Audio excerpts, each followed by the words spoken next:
There is a house in my family that collected exactly $1 a year in rent for 63 years, and my uncle told all of us that was the reason it was worthless.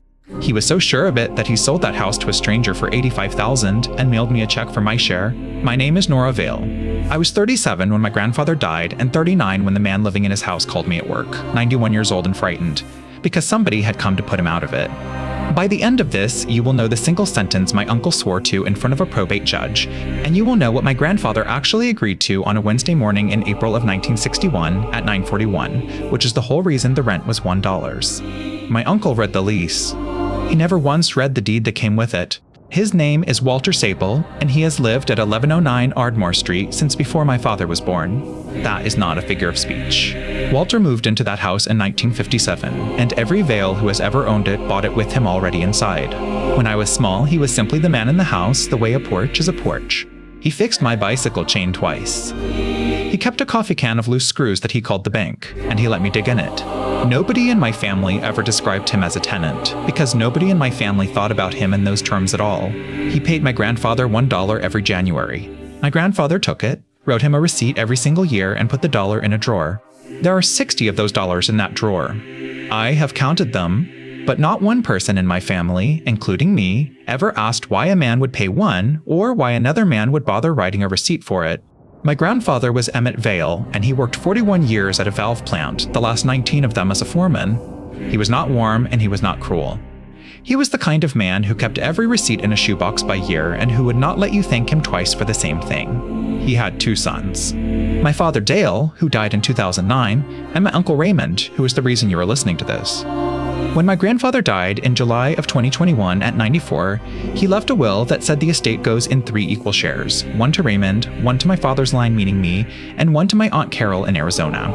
It named Raymond as executor. That was not favoritism. Raymond lived 12 minutes away and Carol lived 2,000 miles away, and I was 37 and had never seen the inside of a courthouse. So Raymond got the keys, the shoebox, the drawer of dollars, and the legal authority to sell my grandfather's house. Raymond called a family meeting 5 weeks after the funeral, and he was very good at it. He had a folder.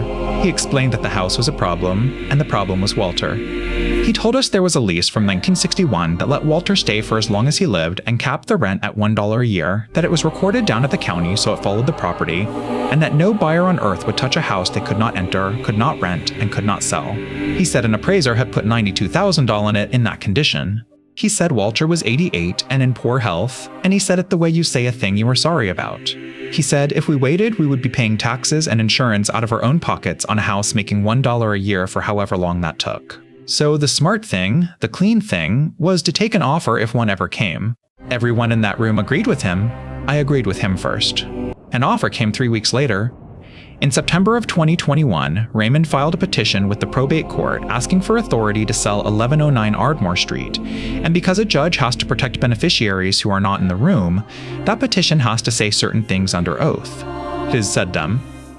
Paragraph 7 of that petition, which he verified and signed, states that the proposed purchaser is a limited liability company that is unrelated to the executor and unrelated to any beneficiary of the estate, and that the sale is an arm's-length transaction for fair value given the encumbrance. The buyer was Kestrel Hollow Holdings, and the price was $85,000. The judge signed the order in November. Judges sign that order every day of the week, because the whole point of a verified petition is that a man has sworn to it and the court does not have to go behind it. But a sworn statement is only as good as the man swearing, and my uncle had just written the sentence that would eventually take everything he had. My share came in January of 2022. It was $19,400 after the estate's costs, and I want to be honest about what I did with it, because I have thought about it a great deal since. I paid off a car.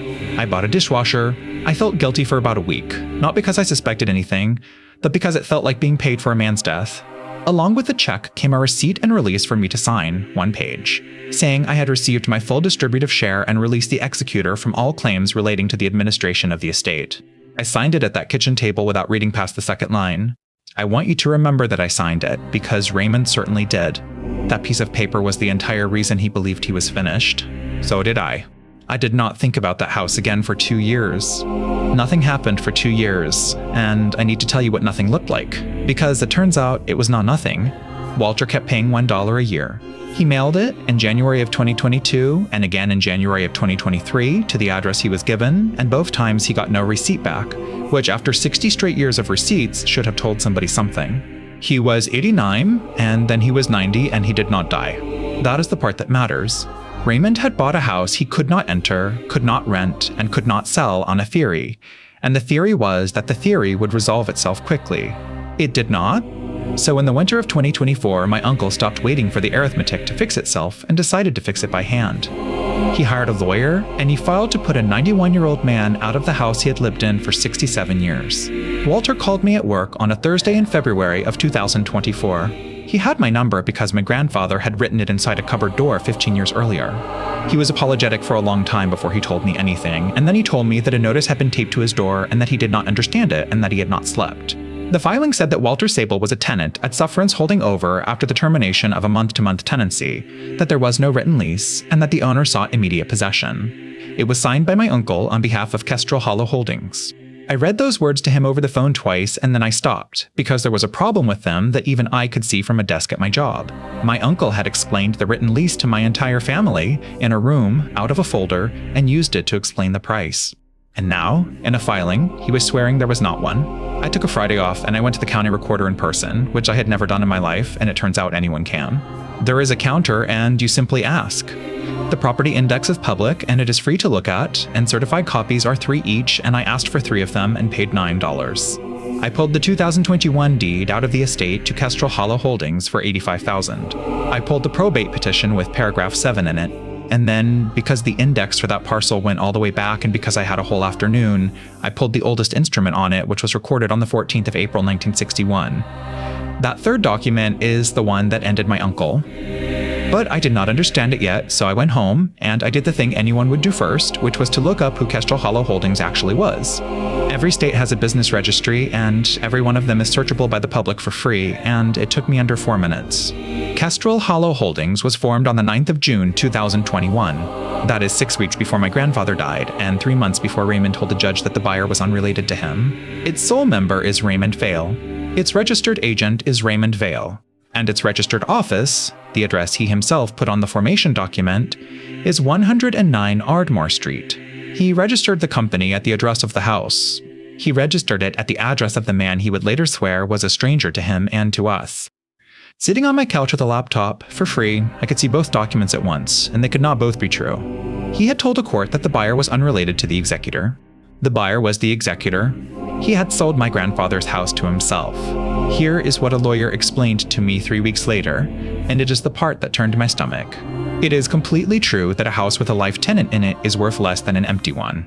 That is not a trick, and it was not a lie. What Raymond did was pretend nobody knows how much less. There is a table. There has been a table for over 100 years. Actuarial factors let you value a life interest and the remainder behind it using the tenant's age and a published interest rate. And courts, tax authorities, and every estate lawyer in the country use them, because valuing an inheritance is not a matter of opinion. The fee value of that house in 2021 was $455,000. Walter was 88. Run the standard remainder factor for a life tenant aged 88, and the value of what my grandfather actually owned, the house subject to Walter, was roughly $91,000. My uncle paid $85,000. He did not get a discount for the tenant. There is a table for the tenant. He got a discount for our ignorance, and it was worth $306,000. Then I read the 1961 instrument properly, and I stopped being angry for about an hour and just sat there. On the 14th of April, 1961, at 9:41 in the morning, 2 documents were recorded in the same book, by the same notary, with consecutive numbers, 4 minutes apart. The first is a deed. Walter Sable, age 28, sold 109 Ardmore Street to Emmett Vale for $6,400. The second is a memorandum of lease, granting Walter Sable the right to occupy that house at $1 a year for the term of his natural life. Walter's wife Ruth died in the March of that year, 4 weeks earlier, and it was slow and it was expensive, and Walter was 28 years old with the bills for it. That house was worth about $11,200 in 1961. My grandfather paid $6,400. The difference is not generosity, and it is not a gift. Walter sold his own house for $4,800 under its value, and what he bought with that $4,800 was the right to never be moved out of it. He paid for that lease. He paid for it in front. So my uncle's eviction was never going to work, and it is worth understanding exactly why, because he was not just wrong about the facts. He was wrong about time. Walter's interest was recorded on the 14th of April, 1961. Everything Raymond has, the estate deed, the mortgage he later put on the property, all of it, was recorded 60 years behind that. And interest recorded first comes first. And no sale and no foreclosure and no clever pleading can put a later buyer ahead of an earlier recorded right. On top of that, Walter had lived there openly, alone, continuously for 67 years, which is noticed to the entire world by itself. A buyer is charged with what a look at the property would have told him. And beneath both of those sits the thing that made me put the paper down. It was not a favor that could be withdrawn. It was purchased for money at a price you can still read in the county's own book. I filed in the probate court, not the eviction court, and I did it as a beneficiary of my grandfather's estate. Here is the rule my uncle broke, and it is one of the oldest and least forgiving rules there is. A fiduciary cannot buy from the trust he administers. Not at a fair price, not at a generous price, not with an appraisal in his hand. If a trustee or an executor purchases estate property for himself, the beneficiary may set that sale aside simply by asking, and the court does not conduct an inquiry into whether the price was fair. Lawyers call it the no further inquiry rule, and it means what it says. The reason is that once you start asking whether the self-dealing was fair, every self-dealer in the country gets to litigate his own good faith, and beneficiaries who were not in the room lose.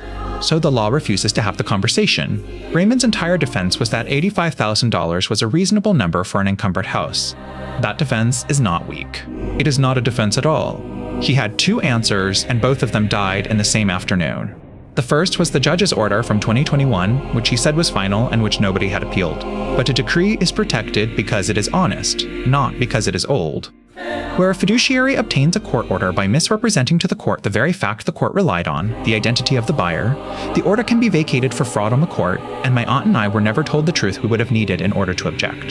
The second answer was my release, signed at my kitchen table. A release given by a beneficiary to a fiduciary is worth nothing unless the fiduciary made full disclosure of his own interest first. He disclosed the opposite of his interest, in writing, under oath, and then his own file turned on him. He had put a $70,000 line of credit on the house in 2022 and spent $41,000 gutting a rear bedroom he could not finish. And when the sale was voided, he found out what every title policy on earth says in its exclusions. It does not cover a defect created by the insurer himself. The court set the sale aside in the November of 2024. Title went back into my grandfather's estate, the eviction was dismissed, and Raymond was ordered to account for what he had collected while he held it, which came to 3, being 1961's bargain, honored 3 more times. Carol and I bought his third of the estate out at the honest number, and the house is in my name now, and people keep waiting for me to say what I did next, as though there is a version where I take the $610,000 that house is worth the day Walter is not in it. Walter Sable is 92. He pays me $1 every January. I write him a receipt because my grandfather wrote him a receipt 60 times and never once explained to anybody why, and I think I finally understand it. The receipt is not for the dollar. The receipt is the proof that somebody agreed. My uncle held that lease in his hand and read the number and thought he had found the flaw in the house. It was never a flaw. It was the price my grandfather paid for the house, and it was still being paid. Guilty or not? Did Nora take her uncle's house, or did she take back her grandfather's word? Verdict in the comments. A new case every week on the Vendetta tapes. Next week, a man who signed away his half of the business for $1 in 1998 to save it from his own divorce, and the handshake his partner spent 26 years pretending never happened.